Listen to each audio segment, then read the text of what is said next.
Okay, so when you expand x plus y to the 0, x plus y to the 1, x plus y squared until x plus y to the 5th, you'll be getting their equivalent values on the right.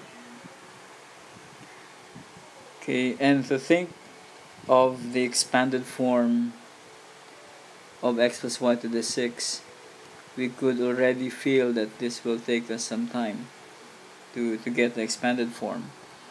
And for most, or to those who are not yet exposed to the Pascal's triangle, the way that you're gonna do x plus y to the 6 would be by multiplying x plus y, x plus y, x plus y, x plus y, x plus y, and then x plus y.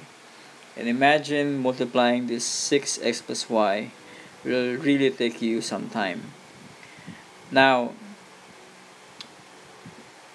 since you'll be learning about the Pascal's triangle, so you will realize later that you don't have to do this long way just to expand x plus y to the 6. So what is exactly this Pascal's triangle? Now, before I started the video, the expanded form of x plus y to the 0 until x plus y to the 5th are already here. Now the reason behind is that I just want you to see the pattern in the numbers and on the letters x and y. Okay, so let's start with the numbers. So when I say the numbers, these are the coefficients of each expanded form. Now for the first case, definitely this is just 1 because x plus y to the 0 is equal to 1. Now for x plus y means 1x plus 1y, so the coefficients are 1 and 1. For x squared plus 2xy plus y squared, just to get the coefficient, you should have 1, 2, and 1.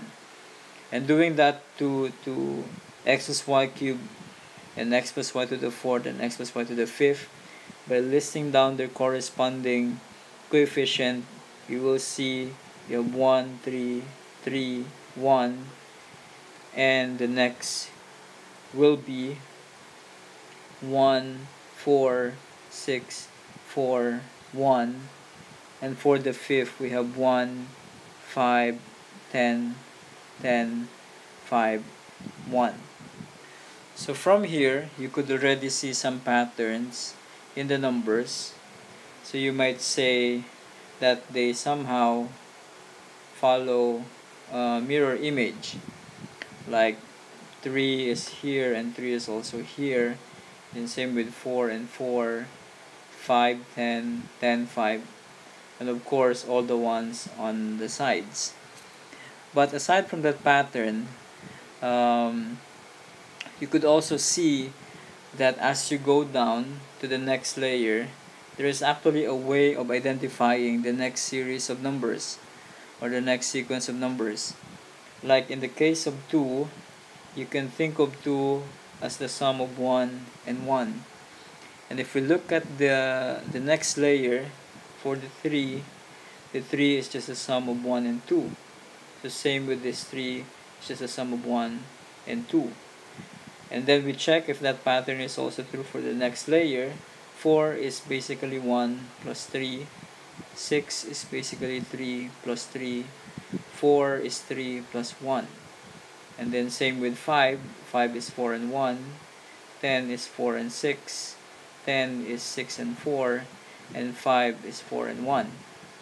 And aside from that, all the numbers on the sides are 1.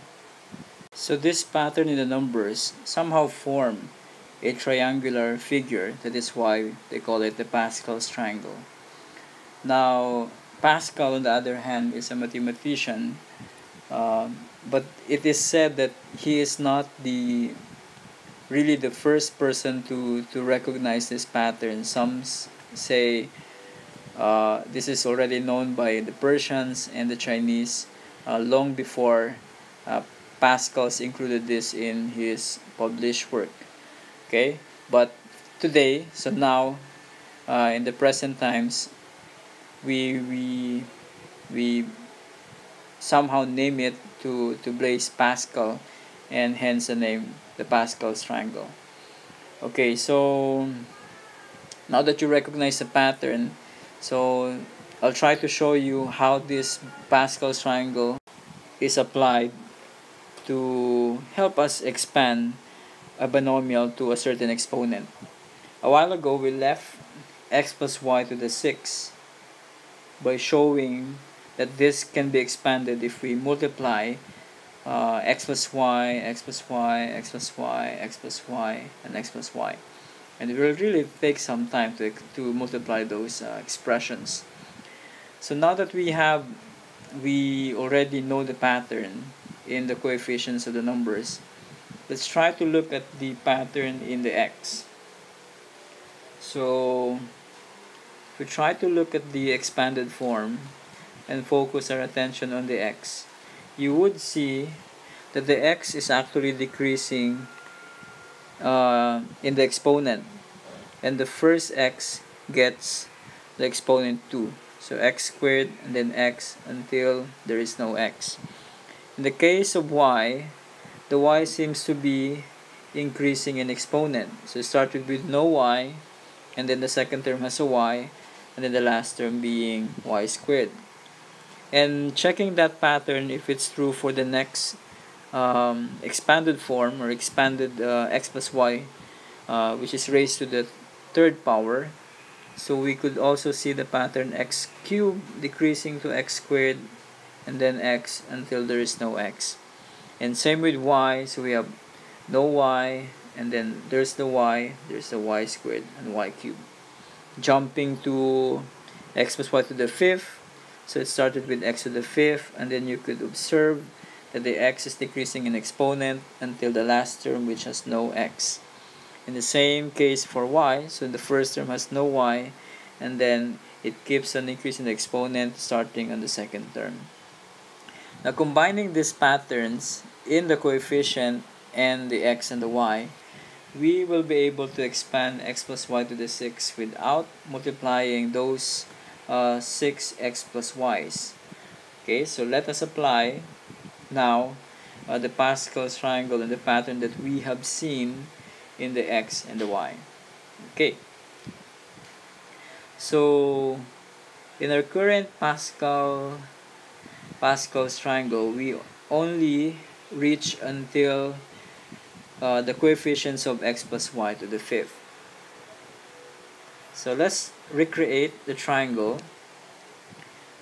So we have 1, 1, 1, 1, 2, 1, 1, 3, 3, 1, 1, 4, 6, 4, 1, 1, 5, 10, 10, 5, 1. And then following the pattern, we could predict now, or we could determine the coefficient of x plus y to the 6. The first number is still 1, the next is 6, and then 15, I have 20, 15, 6, and the last number is 1.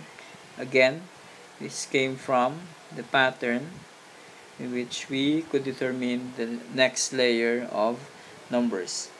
Okay, so how will we proceed once we have all these coefficients for x plus y to the 6? So when you expand x plus y to the 6 using the concept of the Pascal's triangle, so try to leave some space in between the numbers, because take note, you are going to include the x and the y. So we have 20, next to 20 is 15, we have another 6, and then finally the last one. Okay, so remember, we were able to see that the pattern in x has a decreasing power and the y has the increasing power. So for x plus y to the 6, the x will start with the 6, and then goes down to the 5, to the 4, to the cube, to the square, to the x, and then no x on the last term, or you could just simply say x to the 0, which is also 1.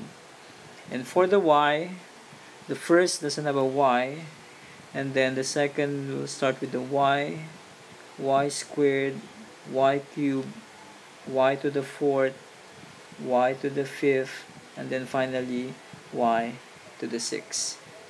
Now if you take a look at the first and the last, you could somehow say, oh, this x to the 6 is just x to the 6, and then the y is equal to y to the 6.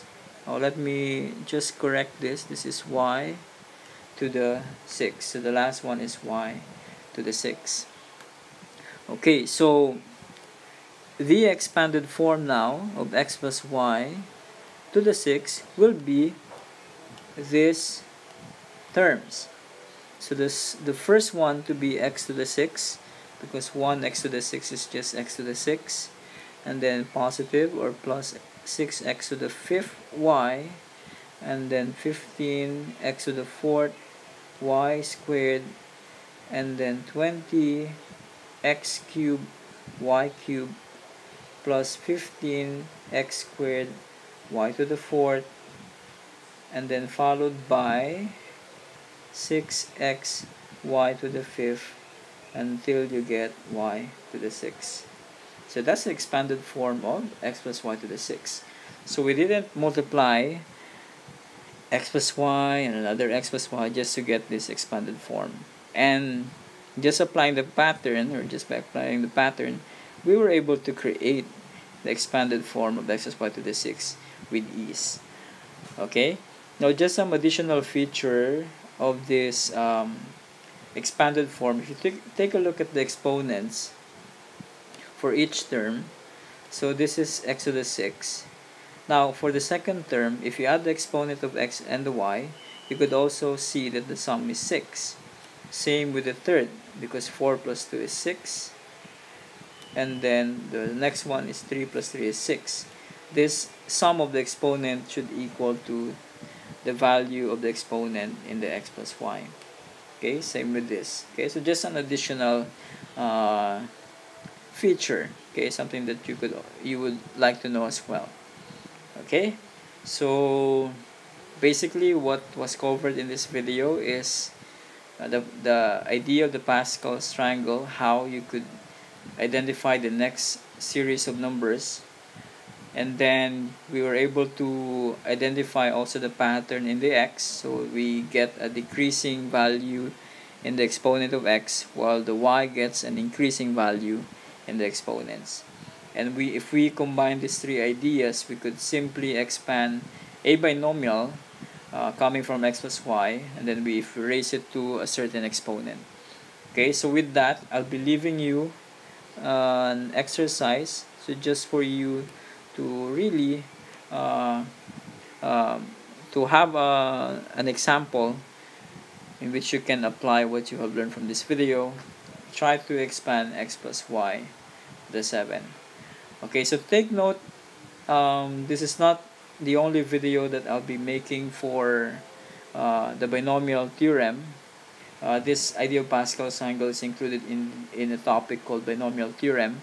So in the other videos, you will see some examples on how to expand other expressions. Okay, so basically this is just it revolves only in the Pascal's triangle and some basic examples. Okay, that's it.